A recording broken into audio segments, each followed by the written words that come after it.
Nice to see you, Jeff. Nice to see you. So tell me, this guy's suffering from the Peter Pan syndrome, you think? Well, he's definitely suffering. He's suffering. He's just flat out suffering. Everything is a suffer for him. He's a writer, Richard Dunn. He wrote a bad first novel, and now he's having trouble writing the first sentence of his next novel.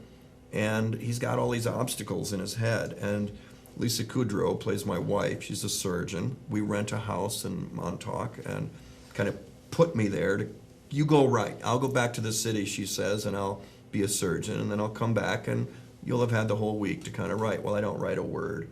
I get a little bike, a little kid's bike, and I'm going around town. And I have to ask you about riding that bike. You're a tall guy. I'm on the tall side, yeah.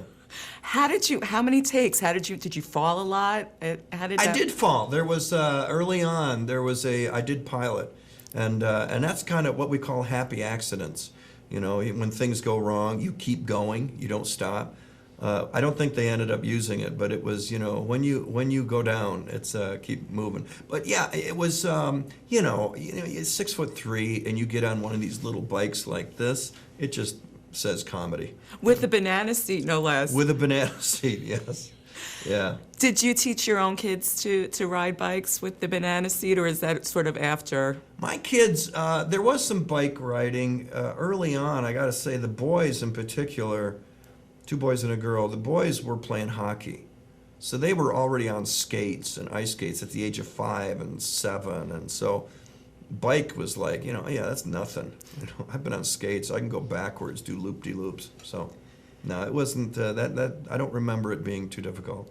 Now, there's another very funny scene where I would never eat lobster the same way again. Yeah. Yeah, in the restaurant with the, Lisa orders some lobster and I name it. I have this kind of, connection, this kind of human to lobster kind of emotional connection to it. And Lisa has a line about, don't name your food, Richard, don't name it. And it's then very funny. The script is very, very funny. And then she actually sticks her hands and takes it apart. Well, she's a surgeon. Lisa Kudrow is a surgeon, and she's a damn good surgeon, apparently. So she just, and I watched this food that I've named be, decapitated right in front of me, and it's all too much. So what do you think life would be like if you lived in a buttery world? Wet, oily, slippery. That's so funny. For people who don't realize this, that's a line that you say in the show, so in the movie. It's one of those Richard lines that just come out of nowhere that mean nothing to anyone and everything to him. Yeah. Now, you said that your character suffers from writer's block, and you're a musician and you write songs. Has this ever happened to you when you're trying to come up with new material? Well, seriously, I think that there is no such thing. You can write, and Richard thinks that every sentence, every word he has to write has to be the finished product, has to be good. And I learned early on as a playwright and even a songwriter that garbage in. The first draft, the first pass is don't judge it. And that beats writer's block. If you can just throw it on a page, you can't rewrite nothing, but you can rewrite whatever that is. And pull and get rid. No, I know. But then you get to this. Then it starts to form. But yeah, if you're going to try to write the perfect sentence before you've even hit the keyboard, then you're dead. And they say write what you know, and I know a lot of what you write is very autobiographical. Yeah, I mean, you try to make it universal in that it means something to the people that are listening. But certainly as a songwriter, I love writing about. Those observations, Road Rage is a song about road rage where I just got into this argument with a guy who was just spewing profanity at me, and the only thing I could think of was have a good life, then die. And I said, that's a song.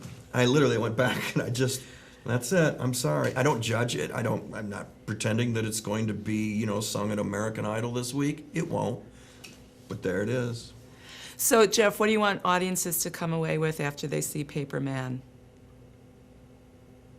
I think one of the things that's cool about the movie is that it's the story of two lost souls. A guy in his 50s and a girl, a teenage girl, that just, she's wise beyond her years and hasn't quite grown up yet. And they meet. Their souls, their spirits kind of meet amidst all of this, other stuff that's going around in society and the kind of, it's just they meet on a really emotional level before they even know it.